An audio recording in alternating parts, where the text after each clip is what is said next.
The Order of the Golden Light is a minor militant order of the Adepta Sororitas that is descended from the far larger and more prominent order of our Martyred Lady. Despite being one of the smallest of the orders militant, the Sisters of the Golden Light are famed for their fierceness and piety, which is said to invoke the passion and fervour of Saint Catherine herself. The order is also known for displaying and practicing a number of unique customs and traditions which set them apart from their progenitors. The most notable of which is that whenever a battle sister is inducted into the ranks of the Celestians, who serve as the most honoured and elite warriors of the entire order, they are required to take a vow of silence.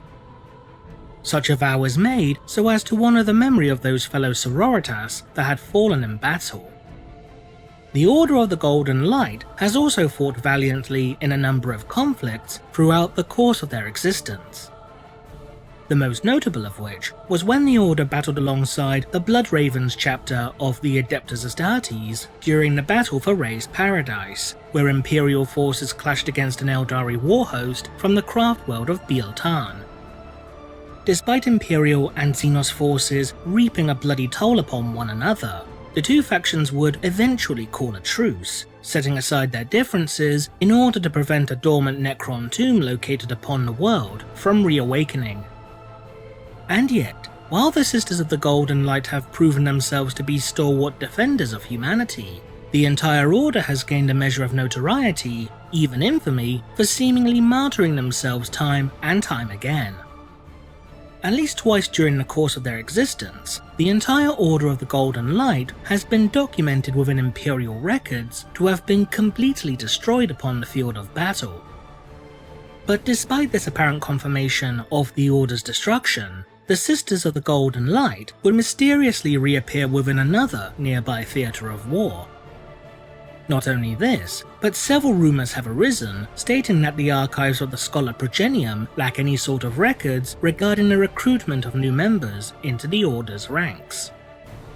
This in turn has led to many believing that the Sisters of the Golden Light are all martyrs which had been resurrected by the grace of the Emperor in order to continue their wars against the unfaithful and the unclean.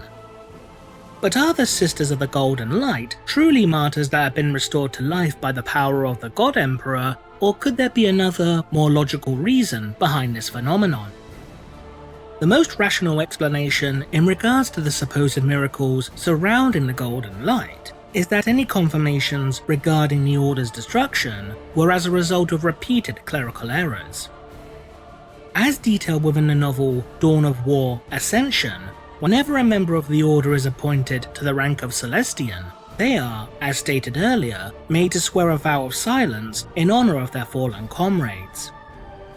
Since the Celestians of the Sisterhood are required to honour the memory of their dead in this manner, this in turn would strongly support the likelihood that the Order does indeed recruit new members over time, despite what the various rumours regarding the records of the Scholar Progenium might suggest.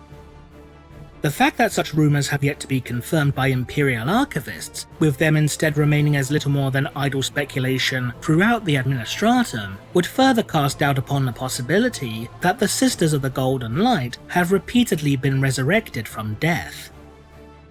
That being said, however, such rumours may have been cultivated by the Order of the Golden Light itself. It is theoretically possible that whenever a new member is inducted into the Order, they are made to take on the identity of a sororitas that had perished in their service to the Emperor. While this may initially seem somewhat peculiar, such a course of action wouldn't be entirely unprecedented, as similar such events have occurred within other orders of the Adeptus Sororitas. For example, the sororitas from the Order of the Valorous Heart are known to adopt the identity of different battle sisters in certain circumstances. Should a member of the Order ever fall to chaotic corruption, then another battle sister will not only take their name in order to prevent such knowledge from becoming widespread outside of the Order, but they will even go as far as to surgically alter their appearance in order to complete the deception. This was most notably demonstrated within the short story Heart and Soul. When Sister Oleand of the Valorous Heart turned to the worship of the Chaos god Khorne and adopted the moniker of the Iconoclast, her name and physical appearance would be taken up by another member of the Valorous Heart, in hopes of preventing others from learning of such a stain upon the Order's honour. This new Oleand would then lead a kill team to the world of Mesida Quintus in order to hunt down and slay the heretic. However, such a ruse would eventually be discovered by those from outside the ranks of the Valorous Heart, when Sister Maria of the Order of Our Martyred Lady unmasked the iconoclast in battle, discovering that the heretic was in fact the true Oleand. With this in mind, it's possible that the Order of the Golden Light could force new recruits to adopt the names of those sisters who had fallen in battle, perhaps even going as far as undergoing reconstructive surgery in order to alter their physical appearance to more closely resemble that of their namesake. In this way, the Order could seek to inspire the common citizenry of the Imperium with such miracles, by showing that not only does the Emperor protect, but that his most fervent and devout worshippers will even be restored to life should they martyr themselves in his name.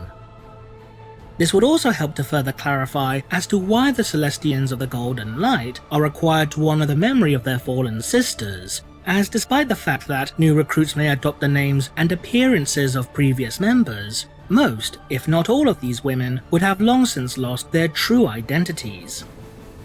As such, this vow sworn by the Celestians could even be taken in order to, in essence, mourn the loss of the women that they once were. While these aforementioned possibilities are indeed the most feasible explanations regarding the apparent repeated destruction of the Golden Light, there do exist a number of more radical possibilities. Some have suggested that the Order of the Golden Light is comprised entirely of beings known as Perpetuals, individuals that are capable of healing from not only the most grievous of wounds, but even from death itself. However, while this would explain as to how the Golden Light was able to resurrect themselves from destruction, should the rumours regarding their continuous martyrdom indeed be true, this is incredibly unlikely.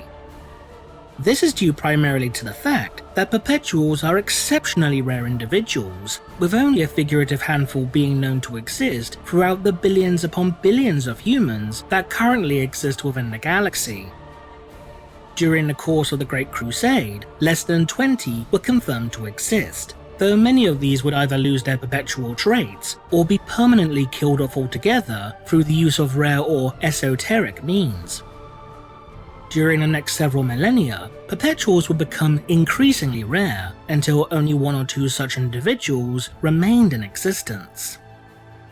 In fact, within the short story The Ghost Halls, it is stated explicitly that the Grey Knight known as Anvil Thorn is the last of this particular breed of humanity. As such, it would appear incredibly unlikely that the entirety of the Order of the Golden Light is comprised of Perpetuals. The only other major alternative in regards to the supposed martyrdom of the Golden Light is that the Emperor did indeed use his godlike powers in order to return the Order's warriors to life. The Emperor has been known to perform certain, for lack of a better term, miracles over the course of the millennia.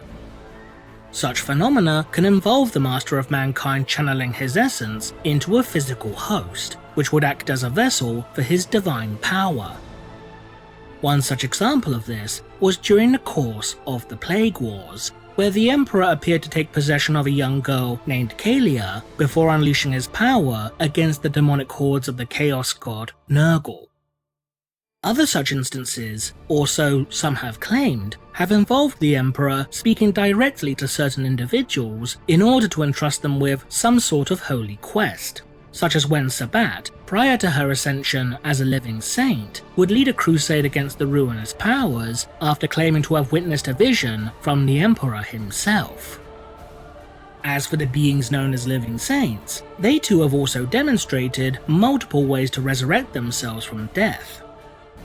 Such resurrections can be as a result of being reborn within the warp, as with Saint Celestine, or by the act of genuine reincarnation, as shown with the aforementioned Saint Sabat. However, Whether such abilities are as a result of the Emperor deliberately and consciously selecting them to be resurrected, or as a result of such entities being more akin to demonic creatures, which are able to reconstitute their essence after their physical form is destroyed, is still a hotly debated topic. Admittedly, however, the idea that the Master of Mankind would use his powers to repeatedly resurrect a single, minor order of the Adeptus Sororitas, as opposed to all lost Imperial forces which displayed an unshakable faith in the Emperor, seems to be somewhat questionable. In addition, if each of the Order's warriors were indeed returned to life as a reward for their unyielding faith in the God Emperor, then why would their Celestians need to continue honouring the memory of their dead? As such, while admittedly not impossible, such a prospect, even if purely from a logical standpoint, does appear to be highly improbable. But when has logic ever played a part in regards to acts of faith? What do you think? Leave a comment below, and thanks for watching.